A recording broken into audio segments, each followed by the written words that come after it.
if I could begin, Sri Shriji, to ask you, first of all, you know, you're not just another spiritual guru, you're also somebody who has entered and resolved the rough and tumble of the material world, lots of political conflicts you have addressed and resolved. You've been a problem solver, a resolver of conflict. You have done this in Nepal, you have done it in Iraq, you have done it in Colombia, you've also done it, you've talked to Naxal groups.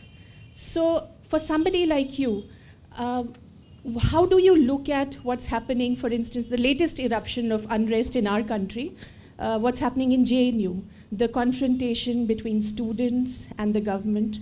I know that you say often that nindak ko apne paas rakhna chahiye. You should keep your enemy by your side because he keeps you clean and he keeps you honest. In this situation, what many would say is that the government is criminalizing dissent in a way, slapping sedition charges on students. Since Narendra Modi, our Prime Minister, listens to you, you talk to him, what would you say to him as his government takes on students in JNU? Well, it's important that freedom of speech should be honored at all costs. Everyone has freedom of expression. But this tendency of sedition, if someone says, Bharat ko barbad karke rahenge, this will not be tolerated by any democracy, any civilized society. Because we can't leave such seeds unattended to, which will in further grow and criminalize the whole atmosphere. So we need to nip the criminal tendency in the very beginning. And no, it's not done with vengeance, it's only done with more compassion. See, a child is going in a criminal tendency with the criminal, what would the parents do? Would they say freedom of expression? They would say no. Put your foot down and say this is not acceptable. So such punitive actions sometimes need to be taken so that the kids don't get really off track. Because see, today we have the threat of terrorism from around the world.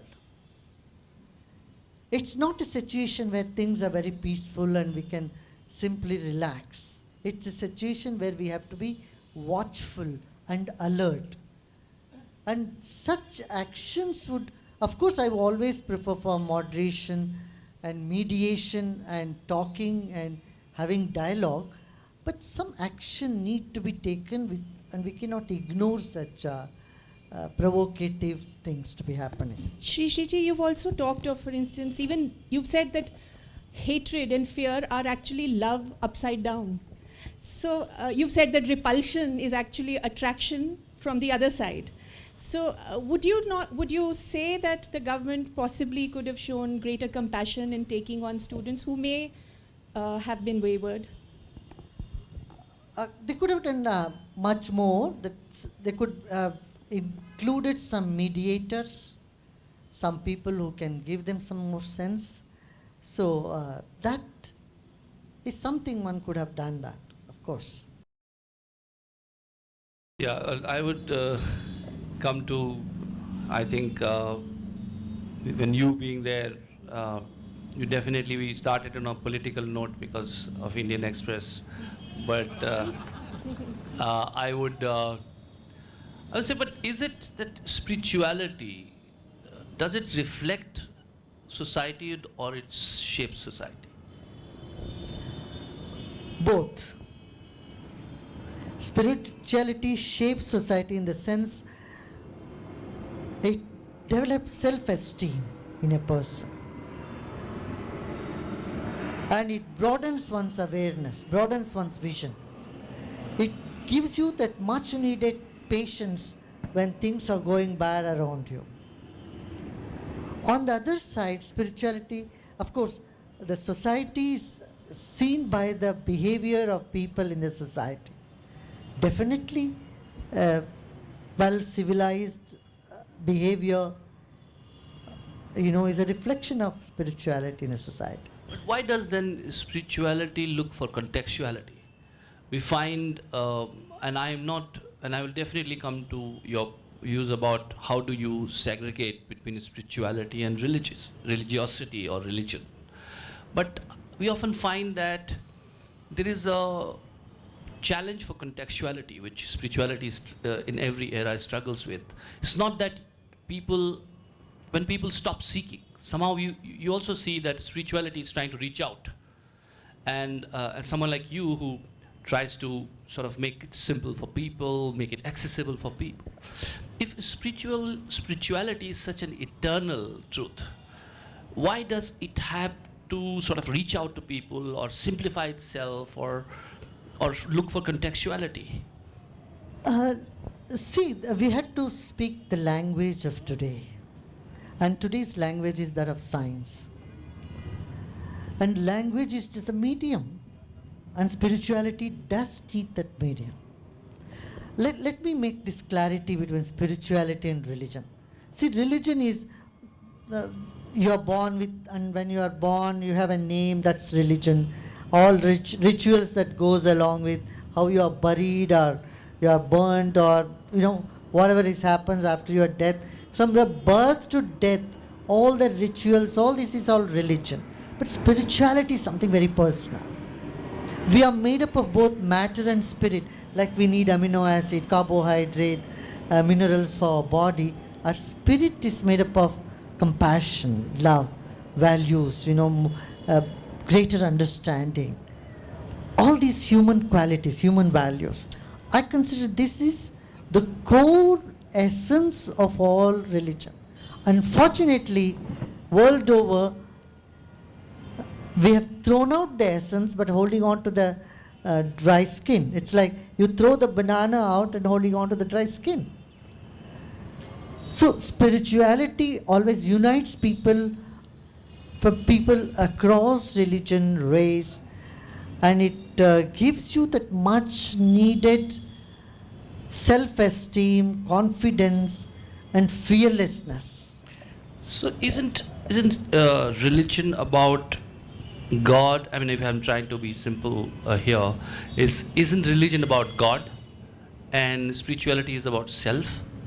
Is it God helps people who help themselves versus God does not help people who help themselves? There are religions which do not believe in God, like Buddhism is a religion, and also Jainism does not believe in God out there. So, basically religion talks about rituals, symbols, and the style of life, whereas spirituality attends to the core values and to empowering oneself and realizing many faculties, many dimensions which we have and we are not using. Like we all have 10 fingers, not everybody knows how to play sitar. So a little training, that's it, music comes out of your fingers. In the same way, a little training of our mind, talents come out of it. Confidence level rises, integrity, honesty, all these qualities which we expect from everyone around us start coming up from within us. So in a sense, are you saying that religion, because the only way most of the people have experienced spirituality is through religion. And I would say that religion at the core also has a spirituality to begin with. That's the reason. Otherwise, don't you think that the spirituality has become a kind of a luxury today for the people who can sort of seek out that much? Versus how does it make sense for the common man who only practices a religion and accesses spirituality through religion? If you trash religion, then what is his reference point? We should not trash religion. Absolutely not. Religion does have some spirituality, but somewhere it's going the background. That's where, especially in urban areas, we need to make the distinction so that practices like compassion, practices like meditation, yoga, for example, is trans-religious. People from all different religion, faiths they come and practice meditation, they practice silence, they practice yoga, they're involved in charitable work. This is all part of spirituality. But is the common man getting the benefit of it? I feel that what was taught in institutions of, say, religious institutions today is taught in the responsibility on universities. And universities are obsessed with skill development.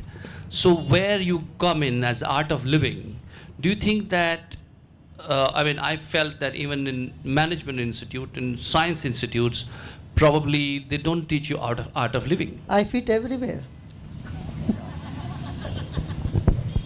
But See, tomorrow I am going for the South Indian Kumbh Mela. There is a Kumbh Mela happening in South India.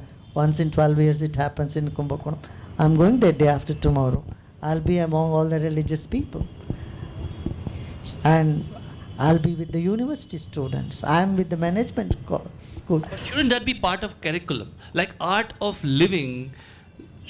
I often see, I used to feel this about poetry, being a poet. I always felt that when our politicians, our business leaders have to finally quote from poetry, when it comes to, even in parliament you hear poetry, why don't we teach poetry seriously in our institutions? Yeah, it's a good question. We should. We should, yeah. Sri Shriji, you said you fit everywhere, and you do. But do you find it a challenge in these times when people are looking to slot you, to put you in categories? How difficult is it to be all that you are, which is that you are a spiritual seeker and guru, you are also a conflict mediator, you also speak up on social issues, you've spoken up on corruption, so many of it. So does it make it a challenge to also keep up a certain political neutrality and to reach out to everyone? I love challenges. I love challenges. And I feel that one of the characteristics of youth is to take challenges. 35 years ago when we began this program, spirituality or meditation was a taboo. Yoga was a taboo. Yoga means people thought it's for people who have long matted hairs and ashes all over, standing on one leg somewhere in bank of Ganges. That was the perception world over. People thought it's a weird thing to do in those days. So it's called art of living, and that created a certain amount of curiosity, something in it. With changing time paradigms, that prejudice has gone down. So there has been a lot of prejudice in the world. Even today it exists. There's religion prejudice, gender prejudice, class prejudice, caste prejudice, racial prejudice. I think the intelligent one will see through the prejudice or get over the prejudice and have a bigger vision. But how would you do that? In case of spirituality which you represent, it will get branded with a certain religion.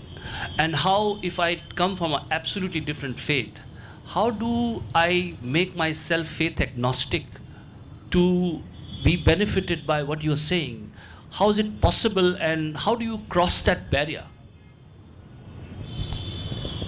It's quite challenging.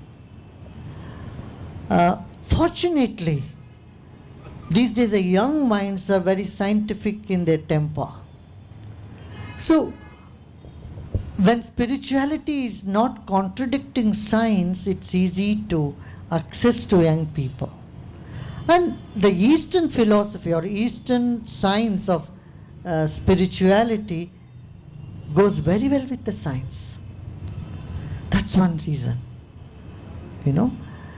No dogmas attached, no beliefs need to be. See, there are basically two types of spirituality in the world. One is the Occidental. The Occidental says you believe and then one day you will get the experience. But the Orient is completely different. Orient says you experience, and if you find it experiential, then you believe it. So, since the Oriental philosophy is akin to science, Science also says first experience, then believe. First we administer a certain vaccine. If it works, then we believe this vaccine is good. It can prevent the disease. So since science and spirituality in the East had the same parameters or same modus of operandi, there has never been a conflict here. I see the conflict, but when you believe that there is something beyond the five senses, and I am feeling it, I am sensing it, I am feeling elevated, science somehow feels that's like, psychologically being in a state, and I can't do anything with that. So I see the conflict when science and spirituality, or the Eastern versus the Western linear way of looking at life. I think there is somewhere, that's the reason there is another religion, which is atheism, which probably would not believe in spirituality. No. Today science has acknowledged the effect of meditation. They say if you meditate for 2 months, that is 8 weeks, the structure of the brain changes, the gray matter increases in your brain, and all the 16 impulses in your cerebral cortex meet at 10 to the power of minus 30 seconds per cycle, 30 cycles per second. So that precision of thought process, that effect meditation has on the brain, has already been experimented and proven. So you don't see any conflict in today's world, especially with spirituality. Sometime I wanted to ask you this, especially the consumeristic society, where you are supposed to drive pleasure out of something which is outside you. That is a thing. एक गाड़ी है, एक घर है, there is something to consume, and you will derive pleasure from that. And my little understanding of spirituality is that you do not derive pleasure from a thing, you derive it from yourself. Now, and also there is a certain balance to that, there is certain stillness to that. So consumerism is asking you to look out, spirituality is asking you to look inside. Is spirituality in conflict with the current economic model, which is a consumeristic model? I don't think so. The conflict is only in the mind, it's not in the matter actually. And when you see that your physical comfort and your mental attitude need not be in conflict, doesn't need to be in conflict. So here in India, we never thought that they are in conflict actually. So bhog is not in conflict with spirituality. Means spirituality gives you a better. See, why we do anything we do? We want to get joy, happiness. When you get it within you, why will you buy anything then? It does not matter to you much, but it doesn't negate you. See, the sunlight, if you light a candle somewhere, there is no harm. Nobody says you shouldn't light a candle. You can keep a candle, but you are not logging on to it for light, because there is enough light already. Yeah, but the greed will disappear. Yes. The greed, or all that one does to gain some things, that might disappear. Yeah, but that would be in conflict, because you will be happy with the flickering candle, and the current economic model wants you to have a chandelier. भैया ये तुम्हारी मोमबत्ती काफ़ी नहीं है, मोमबत्ती से जो उजाला है ये कम है, and the chandelier is what you require. Let me make a comment here. See, we often think contentment means sort of lethargy. You think that you should have some discontent in order to make progress in life. But I want to tell you something. If discontentment, stress is the driving factor, why not Afghanistan has been one of the most creative places on earth? There is enough discontentment there. For last 40 years, Lebanon is drowned in stress, drowned in conflict, drowned in consumerism, frustration. Is frustration basis for progress? I would say certainly not. Yes, short period of time, pressure and frustration might help to move faster, but not on the long run, not on sustained basis. So contentment is not complacency, and getting stressed is not sign of creativity. This distinction we need to make. Shishiji, you've spoken of the power of yoga and of meditation to weed out prejudice. You've also spoken of reaching out to the ISIS. Have you done that, and how did that go? Could you tell us about that? Well, I reached out to FARC, and that was very interesting to meet with them in Colombia.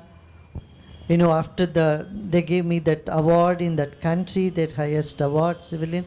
After that, we usually have a formal meeting with the president, just a formality thing. But that formal meeting turned out to be something else, because the meeting went on for an hour. The president was very worried. He said military option is the only option. And this was a 6-decade-old insurgency. Yeah, 50-year-old insurgency. And said, they are bombing every day the water resources. They are bringing down the telephonic towers. And people are so upset. 70 lakh people have lost their homes. 20 lakh people have lost their life. And we have to go for military option. And I've taken permission from America also. He said we are going to, but my only worry is we'll lose 40,000 lives. I said, wait, let me try. Why not I give a chance, give a try. So I went to Colombia. He said, yeah, please you do. If you can do it, it will help us. But I don't think these people will listen to anyone. So when I went there, I had 3 days of talk with them. To make the story very short, on the last day, first they were very reluctant, of course. I'm from an alien culture, from speaking alien language, from an alien religion. And so they were quite reluctant, but the last day, they came along with me, did a press conference, and accepted my proposal of non-violent way of pursuing their pursuit. So they declared unilateral ceasefire. Neither the press nor the government believed. They said this must be a gimmick. They do such gimmicks in order to gain more power. But then, it stayed, and the government also a month later declared ceasefire. Now bilateral talks begin. Peace agreements are signed over 5 matters, 1 matter remaining, which will be happening in March. So in March, this whole conflict will be sealed forever. And the Colombian government has given you their highest civilian award. They gave me before this. Okay. So, when you accept some award, you become more obliged to do something there for that country. But luckily for our effort, that was successful. So I thought maybe we should do something with ISIS. I said, what is your problem? Why you are killing people? I would like to have a dialogue with you. Who did you speak to, Shishiji? I sent a message to them, to their place. You know what they came through press? They sent me instead a death threat showing some beheaded body and face. You want to talk to us? This is how you can talk to us. I said there is no point in any further discussion with people who believe other point of view, or people who are different have no right to exist. So I left it at that. This brings me to one question also, which is about spirituality is about oneness, humanity, oneness. What is your point of view about a nation state in that? Do you think you should have borders at all? You should have national identity at all. We talk a lot about national identity, but spirituality is about oneness with one force. So Vasudhaiva Kutumbakam, as we say. Now, what is the true meaning of it? How do you see yet having borders, yet defending your country, yet fighting for your identity? Okay, I have a question for you on this. Are you a good neighbor? I don't know. Huh? I don't know. You don't think so? Or you don't know? Are you friendly with your neighbor? Do you care for your neighbor? I would. I would. You do care for your neighbor. Yes. Yeah. Any educated, civilized person do care for your neighbor. Being a good neighbor in no way contradicts being a good father. Does it? No, it doesn't. So you can be a universal person, you can be a world citizen, yet you can be a good subject of your state. You can be a good citizen of your own country too. I don't see any conflict between these different identities. See, we all have several identities. First and foremost, we must know we are part of one light, one divinity, one light. We are spark of one light. Jiva Brahma Ishwar Avinash. Jiva Ansh Ishwar Avinash. We are part of one divine being.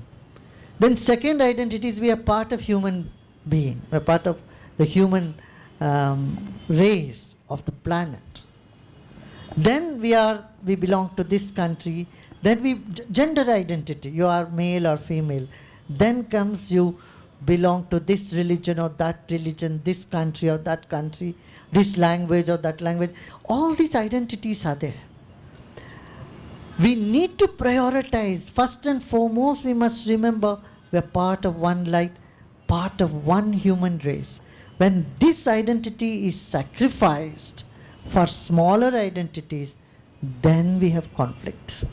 That is the kind of conflict we see every day. That's the context. They do not even realize that we have these many identities. If I think I am a Tamilian or I am a Kannadiga, I don't move beyond that. I have not seen world beyond Tamil Nadu. Then even now coming to Delhi is like coming to an alien place. So by that logic, if you are a father and you are a neighbor, and for being a good father, you have to sacrifice your neighbor. So being a good father will take precedence over being a good neighbor?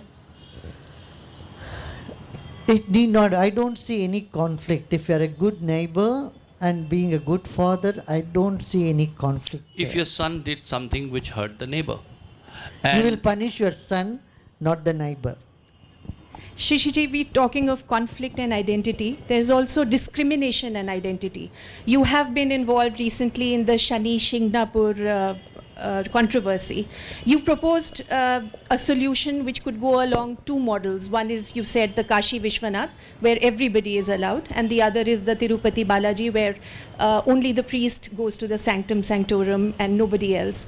But you suggested that it could be the Tirupati Balaji model. Why not the Kashi Vishwanath? They picked up the Tirupati Balaji model. I had a detailed talk with both the groups. I had spoke with the Bhumata Brigade as well, separately, and then the Shani Singapore, all the stakeholders, all the villages.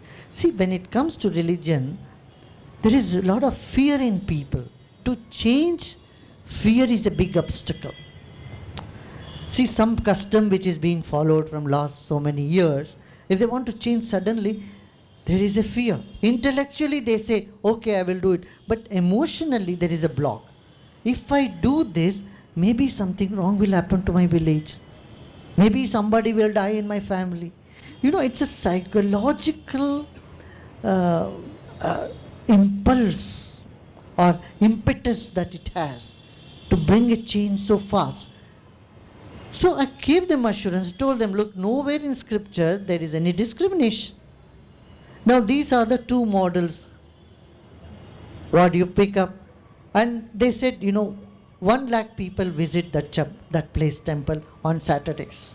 And it is only 20 by 20 square place, and there's a lot of oil pouring. It's not like in Kashi Vishwanath temple. For all these people to get up on that platform, only as high as this one, many times people have fallen down, they have broken their knees because it's oily. It's a granite floor. So they said the second model may be much more practical to take immediately. I agree that it made all sense, because for a lack of people to go around it, is easier than getting up on the platform and getting down. And then the Bhumata Brigade also they said then if the priests go, there should be women priests. I totally agreed with them. But you can't train women priests overnight. To train priests, it takes 6 to 12 years, somewhere between 6 and 12 years. So I said, yes, when women priests are trained, then they can also go and do it. So those solutions are not difficult to find. We can find solutions. But if there are some vested interests, ulterior motives, political ambitions, then things become difficult. Sri Sri Ji, while we are on discrimination and identity, you've also spoken for gay rights. You've actually spoken about decriminalizing Section 377, about their right to be equal. Now, at the moment, the case is in front of a constitution bench in the court. Do you think it should have been resolved by the political leadership, by parliament, instead of leaving it to the courts to do this? You know, politicians want to play safe. They're more concerned about their vote bank at their constituencies, right? So, sense should prevail. We cannot be blind to the progressive thinking that's happening around the world.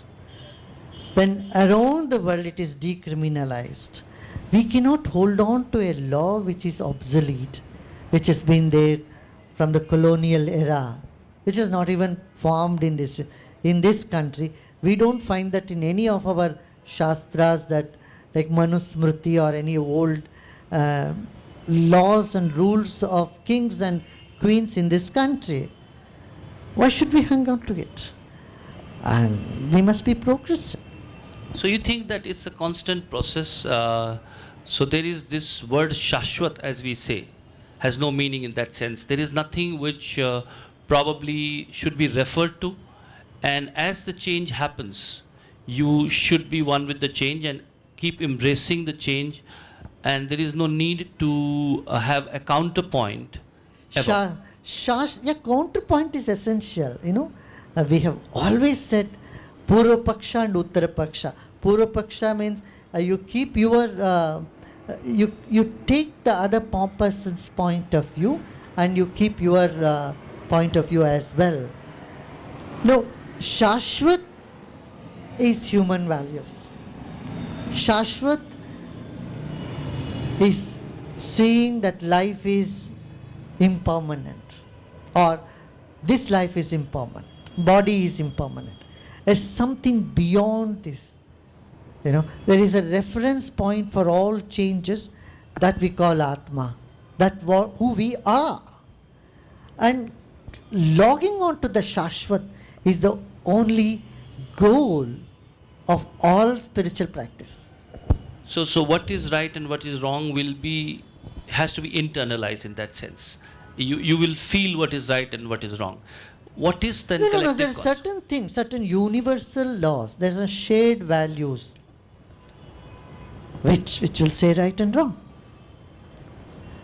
See, you can't say that I am in a different state of consciousness, so I don't need to follow the traffic rules. I can go right instead of keeping left. You know, we have to follow the traffic rules. If I violate traffic rule, whosoever I am, I may be living in a different state of consciousness or mind, but I need to follow जिसको कहते हैं लोक नीति, उसको follow करना ही पड़ेगा. So कुछ लिखा हुआ नहीं, मैं एक आपको एक one poem I wanted to recite to you.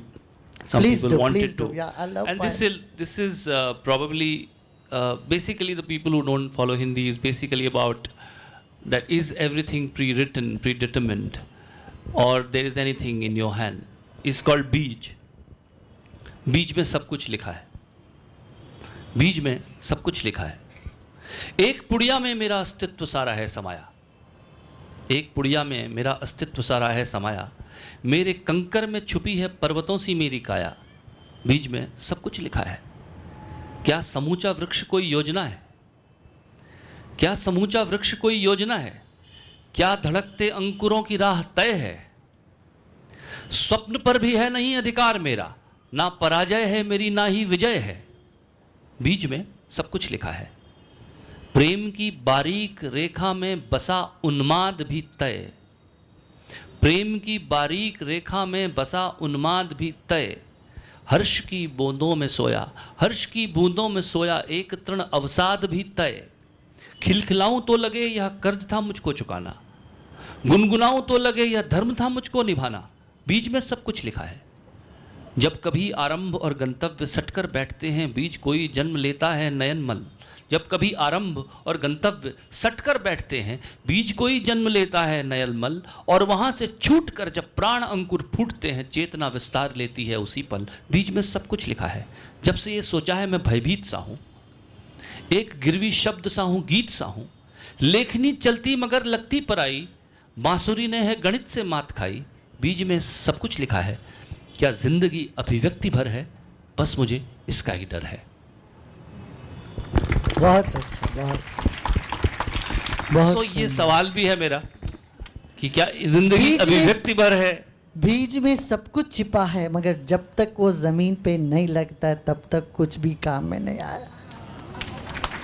बीज का अभिव्यक्ति जमीन में है, और जमीन में जरा प्रेम का सिंचन पड़े, सूरज का किरण लगे, तब उगे वहाँ पर वो बीज और बने वृक्ष, और छुए आसमान को, बुलाए चांद तारे को, तड़पते हुए दिल को दिए छाया, बने सुकून संसार को।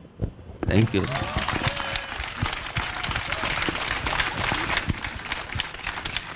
So this is also a good moment to open up the conversation to the audience. If there are any questions from the audience, please.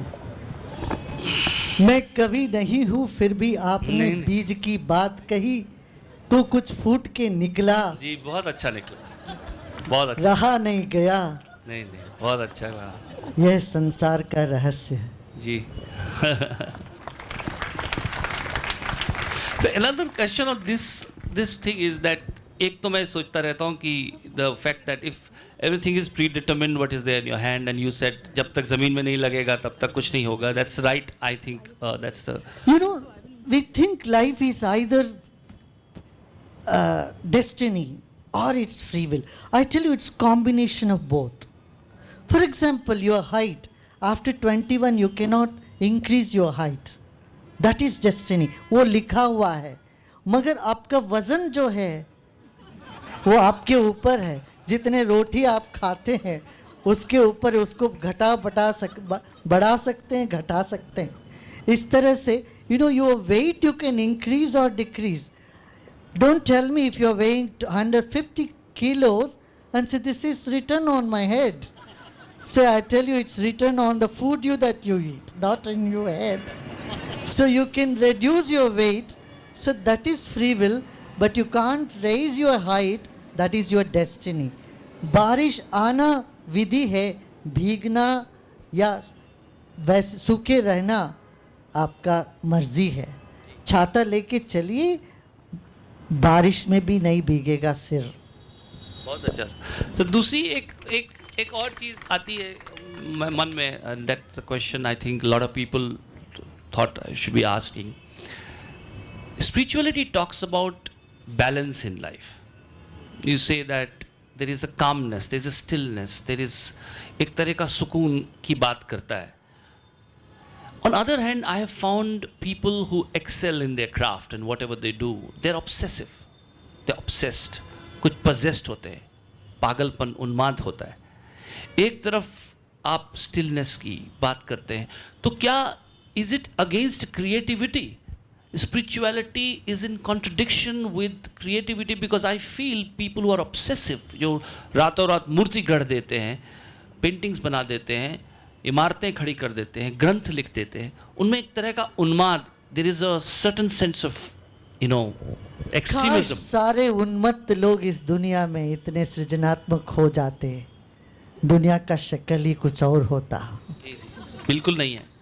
अस्पतालें बंद हो जाती, युद्ध की जो नाद चल रही, बंदूकों के गोलियों की जो आवाज़ चल रही है, वो कभी सुर में संगीत में बदल जाता। यदि सभी उन्मत्त लोग काश सृजनात्मक होते। बात तो ऐसे नहीं दिखती है, ऐसे नहीं होती है, नहीं दिख रही है, हमको तो नहीं दिख रही है। उन्मत्त लोग तो चारों ओर दिखते हैं। पिए हुए पड़े हुए लोग देश के दर दर पर दिख रहे हैं, मगर वो सब कुछ ना अपने घर को दिया, न खुद को दिया, न समाज को कुछ दिया। बर्बादी के अलावा कुछ उनसे बनी भी नहीं है बात। जब हालत ऐसी है तो मैं ये कहता हूँ, we need 3 things in life: passion. Without passion, it doesn't implement, there is even life. Passion is the sign of life. Dispassion is also essential. If you have only passion, you will land up in mental hospital. You will become schizophrenic. You will get into many other psychological illnesses, which today we are seeing world over. Bipolar. Have you heard this word when you were a child? Say 15, 20 years ago, I have not heard this. Today you just, every nook and corner we can find someone with bipolar or schizophrenia. Why This is because we have only passion but no dispassion to balance it. Passion and dispassion are like breathing in and breathing out. You can't only keep breathing in, you have to breathe out. You have to have the ability to let go. You have to have the ability to relax, sleep. The nature has devised you that way. You are active for some hours, 6 to 8 hours you are still. Stillness is essential for dynamic activity. They are completely opposite. Like the foundation, you go deep in order to go higher. जैसे तीर को आगे चलना हो तो पीछे खींचते हैं, ऐसे विश्राम, तृप्ति, अंदरूनी एक मौन, ये आवश्यक है किसी भी व्यक्ति को आगे जीवन में बढ़ना हो तो passion, dispassion plus one more thing in between, compassion. You need to have compassion on you, and passion robs you of your compassion. If your passion has robbed you of your compassion, Very good, sir. neither you are happy now, you can make anybody happy. You can make great paintings, but that's not going to suffix anything. Very good. Now, in a sense, when you talk about spirituality and you talk about focusing on yourself, is it in a sense selfish? Are you becoming very self-centered? See, in this self, you include everybody. Spirituality is not self-centric. It is seeing the self in everybody. You've spoken, Guruji, about the difference between tapasya and yagya. The World Culture Festival, is that premised on the idea of the yagya, of everybody coming together and then meditating and reaching within? Yeah, sure. You know, we have Olympics for sports, we have economic forums of different kinds for business and industry, and we have UN summits of leaders of political parties getting together. I don't find anything in the field of spirituality, religion or arts for that matter. So I thought we should bring art and culture from around the world on one platform. Now 35,973 artists are going to come on one platform and play their musical instruments, sing and dance in New Delhi. We have to create a stage of 7 acres, that is 6 football grounds, for them to perform. So it's one of its kind that's going to happen in Delhi. I'm so happy to see that it's happening here, and people from all over the world are arriving. Why is it that there's a difference when say organized government organization does something like this, and when a spiritual guru does something like that? Why do you think there is a certain kind of flavor which comes to such? See, whenever voluntary organizations do, people come with their whole hearts. there is a participation. There is Is it possible that our governments could be more spiritual? I think, why not? I say we need to spiritualize politics. We had like that when Mahatma Gandhi's time, you know, this country got freedom by satsangs of Mahatma Gandhi. Mahatma Gandhi was not he was less political person, more a spiritual person. So, the root of our freedom movement has been spirituality, which we have forgotten over past 60 years now. We need to spiritualize politics, socialize business. Every business industry should take up some social projects. And then now they are doing, see, 25 years ago, that was not so much in the air. The CSR now, which has been made mandatory or being carried out. So, socialize business and secularize religion. This is something of very, I think it's very close to my heart and very important in today's situation.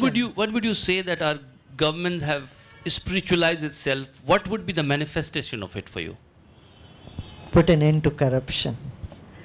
And politics is not for making money or getting into a position, but it becomes, you go with an attitude of serving the people who elected you. If there are questions in the audience, please raise your hand. We'll try and reach the mic to you. Yeah. We'll start here.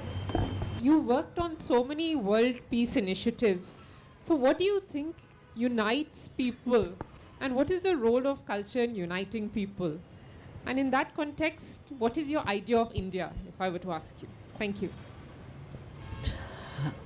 There are many things that unites people. Sports unites people, entertainment unites people, language, culture. What divides people is what we need to look into.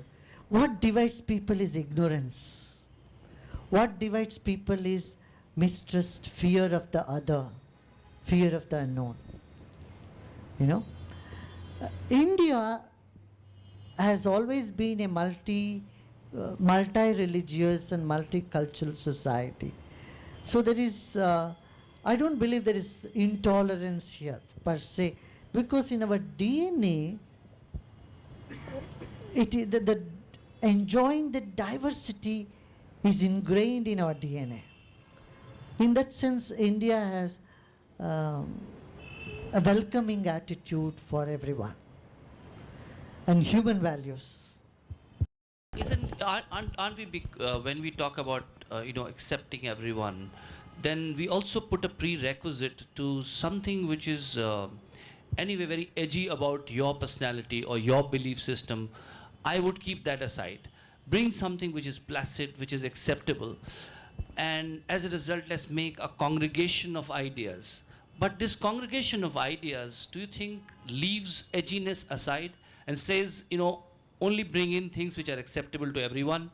And in my belief system, there is something which is very edgy, but which is actually pushes the human mind to extreme and actually a lot to learn from. How do you bring those things forward? Because those things will not be entertained. Those things will be called very, drastically different than what comes to consensus. There is always some people who will say things are drastic. Always there are people who say things are impossible to achieve. But, we need to understand the basic human tendencies. And I see that it's so friendly, whether it's in a rural, urban area, anywhere. But do you think that there is enough tolerance and enough extreme acceptance that I am ready to accept a diverse point of view? Or we are always expecting the other person to do a kind of very sweet posturing of his or her existence? I would say that we are a little bit more complacent. जो चलता है, इस सहिष्णुता की जो complete opposite चीज़ है ना, वो सब कुछ चलता है.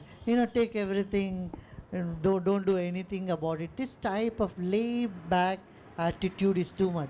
Here you need to have a little bit intolerance for injustice, intolerance for cleanliness, for uncleanliness. All this we need to little bit push more. Shishiji, Amartya Sen said recently that it's not that India is intolerant or people are intolerant. It is that we are too tolerant to intolerance. Would you agree with that? I would put it differently. We are too complacent. कुछ करते ही नहीं है, जो हो रहा चलने दो क्या. Indifference is the word. I would say we are too indifferent to things. We should take little more proactive role. We need to push ourselves into somewhat intolerance. But at the same time, for the country like ours, where education and information is not uniformly distributed, how do you sort of take the diverse point of views with the same I think we value? have to, there need not be one way. This question we should keep asking ourselves to find many ways to tackle the issue. Guruji, Jai Gurudev. Words are so hard in your presence. But, so birth and death are universal, humanity, the self we talked about. Why is there so much suffering and pain in death? Not just for the nears and dears, but, the body that undergoes the process. And that fundamentally creates the fear of death in people, and then people do all kinds of things to kind of, mitigate that. Why is there so much suffering in death? Whether you fall from a building, hurt your neck, break your bones, the undergoing long treatments, the cancer. Why so much suffering? If death is universal, why not just make it quick and easy?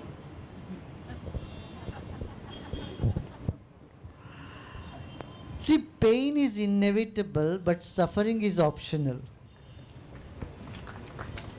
Suffering is in your mind. कहीं दर्द हो रहा है, ठीक है, but उसी को लेके दिन रात गुणगान गाते रहे उसको लेके, तो ये that is something which you can avoid.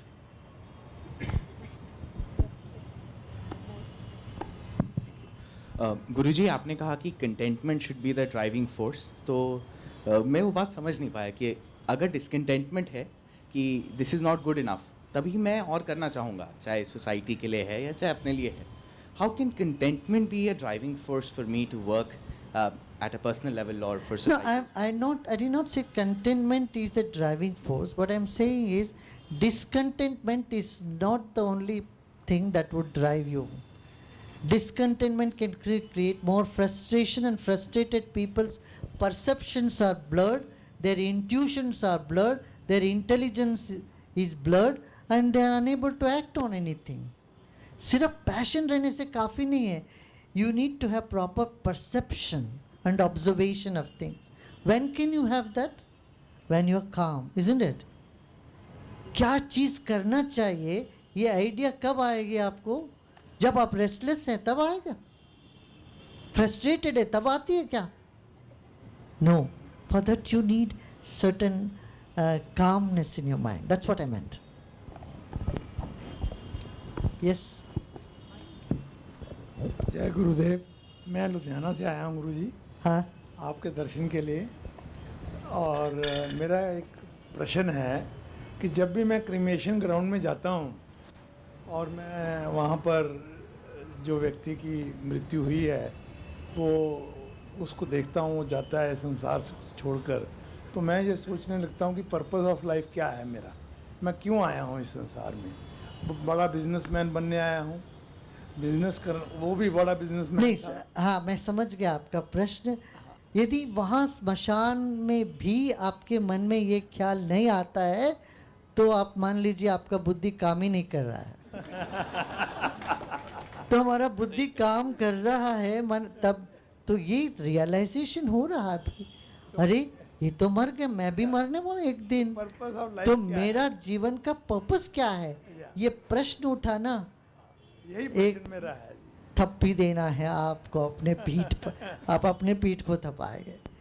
तो ये बहुत अच्छा है, मगर वहीं रुकना नहीं है, इसीलिए ध्यान में जाइए, ज्ञान में पढ़िए. ज्ञान और ध्यान और गान को जीवन में अपनाते हैं, जी गुरुदेव. फिर लक्ष्य क्या है समझ में आ जाता है और लक्ष्य में पहुंच भी जाते हैं. मैं लक्ष्य एक क्या है लक्ष्य गुरुजी? पर गुरुजी लक्ष्य क्या है? ये आपको आप सुनिए ये बताते चीज़ हो. मैं आपको सुनाता हूँ. कि लक्ष्य ढूंढते हैं वे जिनको वर्तमान से प्यार नहीं है। लक्ष्य ढूंढते हैं वे जिनको वर्तमान से प्यार नहीं है। लक्ष्य ढूंढते हैं वे जिनको वर्तमान से प्यार नहीं है, इस पल की गरिमा पर जिनका थोड़ा भी अधिकार नहीं। इस क्षण की गोलाई देखो आसमान पर लुढ़क रही है, नारंगी तरुणाई देखो दूर क्षितिज पर बिखर रही है। पक्ष ढूंढते हैं वे जिनको जीवन ये स्वीकार नहीं है। लक्ष्य ढूंढते हैं वे जिनको वर्तमान से प्यार नहीं है। नाप नाप के पीने वालों जीवन का अपमान न करना, पल पल लेखा जोखा वालों गणित पे यूं अभिमान न करना। नपे तुले वे ही हैं जिनकी बाहों में संसार नहीं है। लक्ष्य ढूंढते हैं वे जिनको वर्तमान से प्यार नहीं है। वाह, इस सारी कहानी तो यही है, यही शुरू होता। लक्ष्य ढूंढते हैं वर्तमान की खोज में, भविष्य के सपने में और भूतकाल के भय में। लक्ष्य में ही है सब कुछ और लक्ष्य यही है जहां आप हो।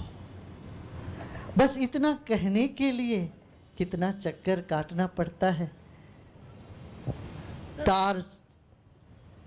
चांद तारों को बार बार घूम घूम के आना पड़ता है। क्या बात है। जिंदगी को हमें जिंदगी पहचानना पड़ता है। और इस बात को कहने के लिए आपकी आवश्यकता पड़ती है। So the question in this is that अगर मैं एक नदी में हूँ और नदी की लहरों से जूझ रहा हूँ, तो मैं नदी के किनारे खड़े हुए उस व्यक्ति की तरह नदी के सौंदर्य को एडमायर नहीं कर सकता। If I am in the river and I am facing वो थपेड़े, all the gushing water on my face is coming, I have no way of appreciating the beauty of this river. I am into the moment. I don't have actually the luxury of appreciation. It is a luxury to be able to appreciate the moment. Because if you are in the moment, how will you appreciate the moment? नाव में बैठ जाएं, तब उसका सौंदर्य भी देखेंगे, पानी का हिलोरा को भी अनुभव करते रहें। तो वो नाव गुरु है, गुरु देता है नाव।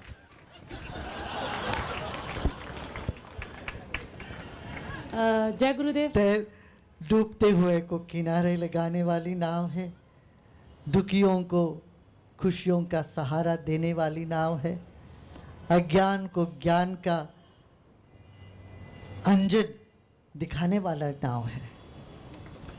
Sir, I have one question. I have very simple question that what is the reason to make different religions?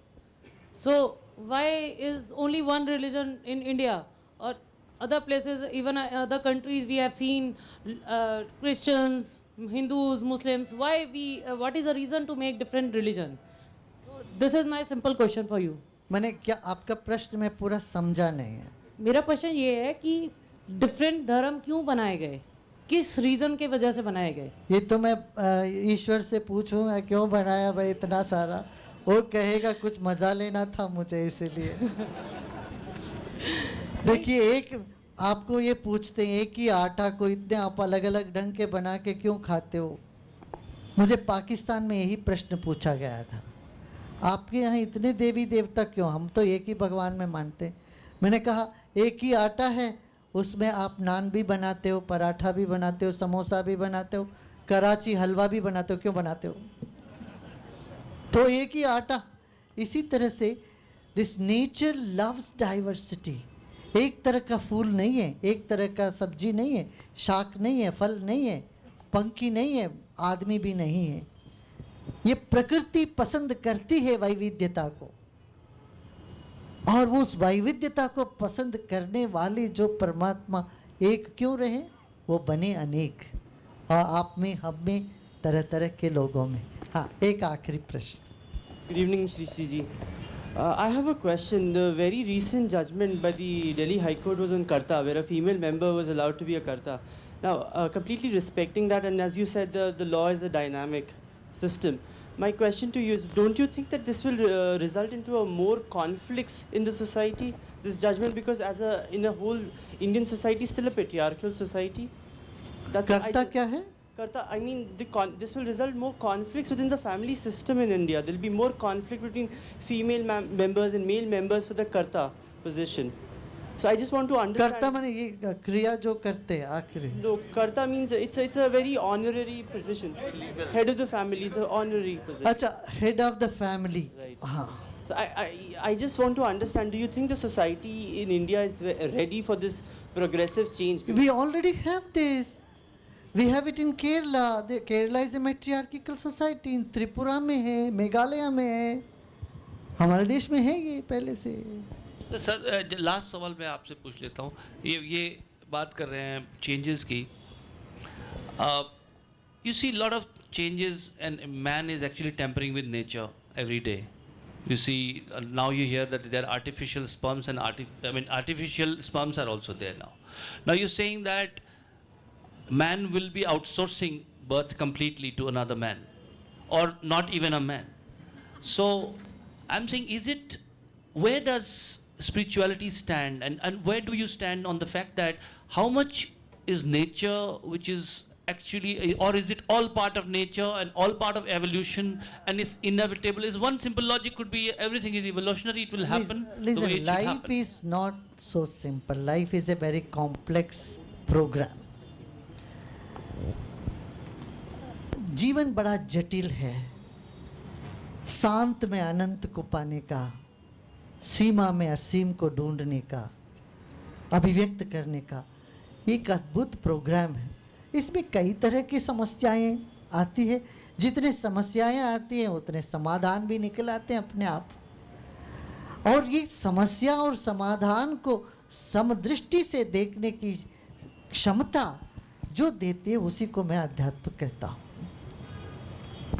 Thank you so Namaskar. much, Thank you. Shri Shri ji. And I'd like to invite Anant Goenka, full-time director and head of New Media, to present a small memento to Shri Shri ji.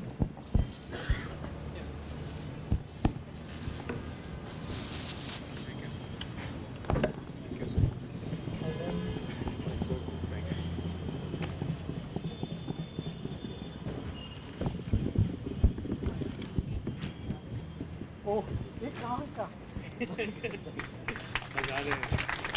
हमको दे रहे हैं.